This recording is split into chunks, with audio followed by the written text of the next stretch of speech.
At Metropole TVKE across all your social media platforms 20146. Talk to us at your SMS line.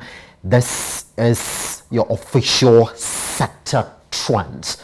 Achieving financial freedom is a goal for many people. It generally means having enough savings, investments, and cash on hand to afford the lifestyle you want for yourself and your family, and a growing nest egg that will allow you to retire or pursue the career you want without being driven by earning a certain amount each year. But how well do you understand personal finance, personal savings? As the question. To give us an in-depth insight into this, we're joined by Tim Kipchumba, who is an entrepreneur and investments coach as well. Tim, good morning, sir. Morning to you, Simba. Happy to have you around. Let's begin the lessons there for Tim. Personal finance might look like a term we are all aware of, but let's start by defining and understanding personal finance, Tim. So I think that the best way to really define personal finance is, a set of decisions that you have to make today in order for you to have the freedom you desire and the lifestyle you want to have in the years to come.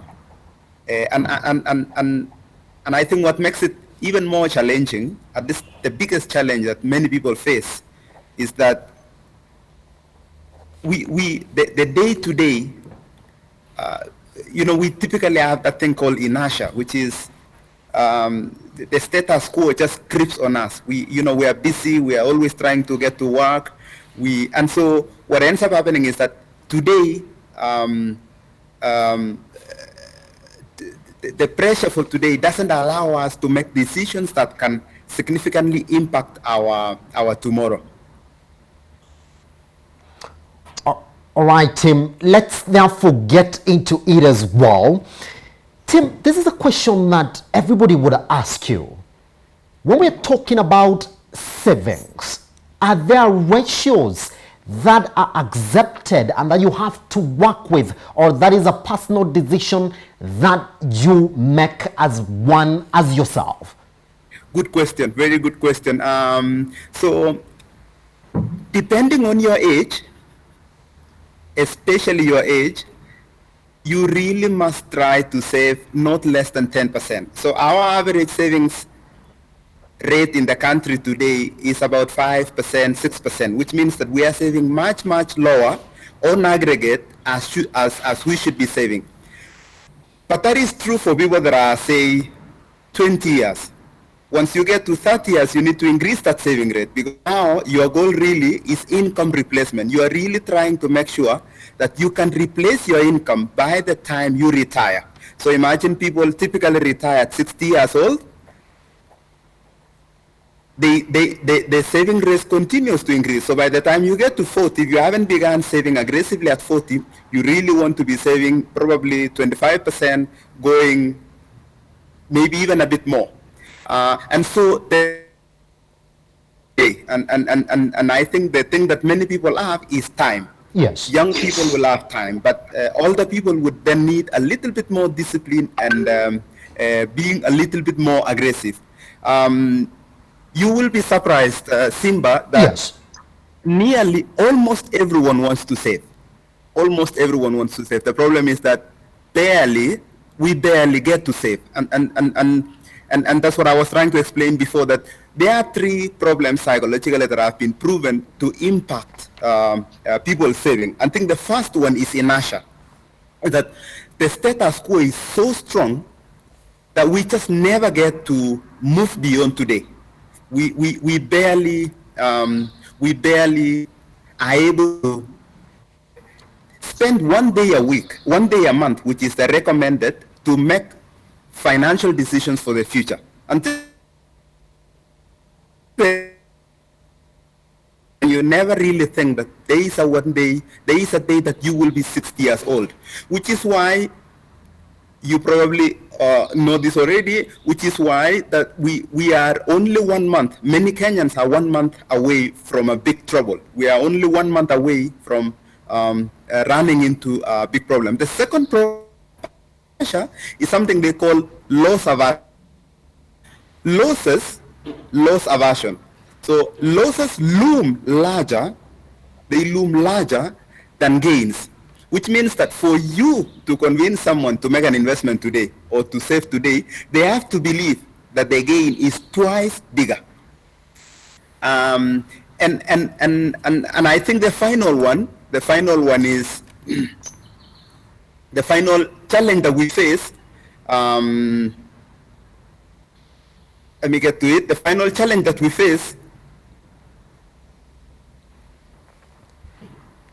is we rarely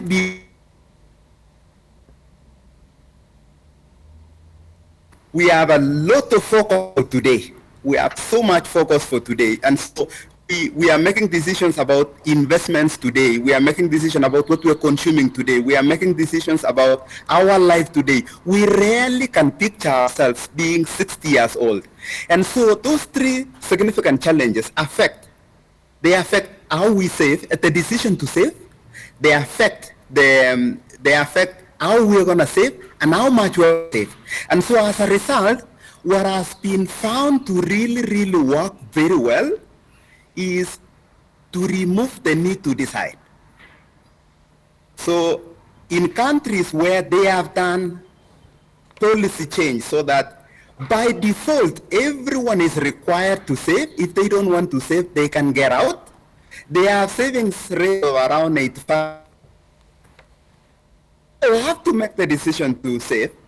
Those three challenges affect us. As a result, so imagine I would have to give myself advice today or give someone advice today. I think the very best thing is just to begin today. Just sign up today. Join a circle, begin doing a standing order for your bank account, little as it is, even if it's 2,000 shillings.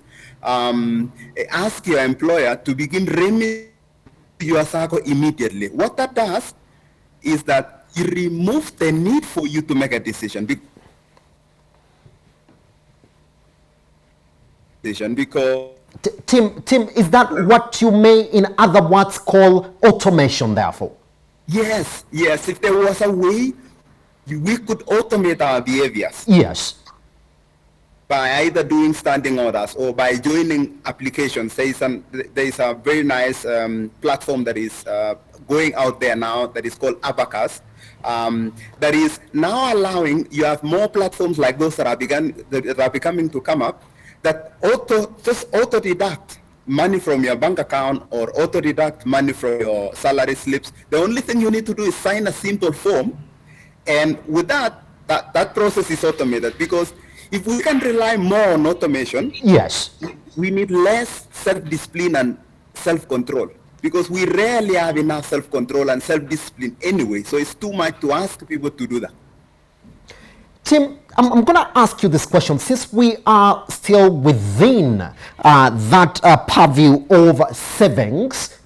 It's a question that I normally get sometimes as well. My friends keep on asking me this question. I was told to ask you this question this morning. Now, Tim, well, you might find that even when we're talking about the COVID-19 pandemic, that people are essentially at a certain state, not because they probably borrowed to be there, but because over time you've found that your lifestyle has propped you up to this level.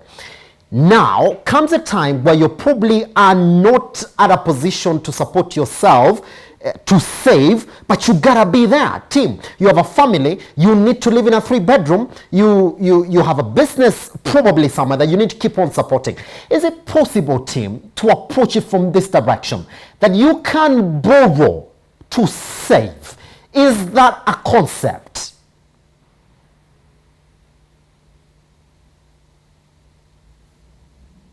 Slow. People today, it quick income. Your needs expand, and so why, if you also make a commitment,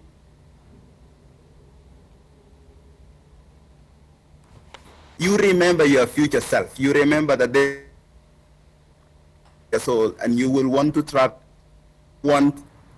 to have that ability and that freedom to be able to do that. And so what you then do is hopefully with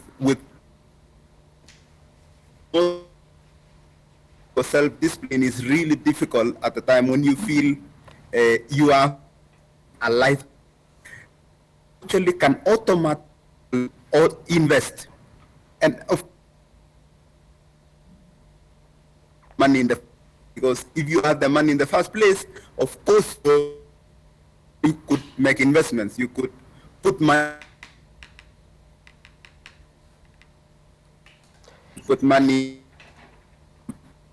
in stocks. You could put money in real estate. I've just seen for housing. Tim, I apologize. We're really having a very important conversation this morning, but we seem to be having quite a problem getting a point across the board. I will not sit and then say it's okay for us to continue really when, well, our connection seems to have some little bit of a difficulty, because conversations like this, Tim, are where people are taking notes. I apologize. I don't know whether we can take a tiny little break, and I have to confirm that from our directors so that we get back to this conversation once that connection has been reestablished, because it's a pity we can't continue like this. Tim, let's take that little break. We come back and continue with this conversation this morning. We apologize for that difficulty in our connection.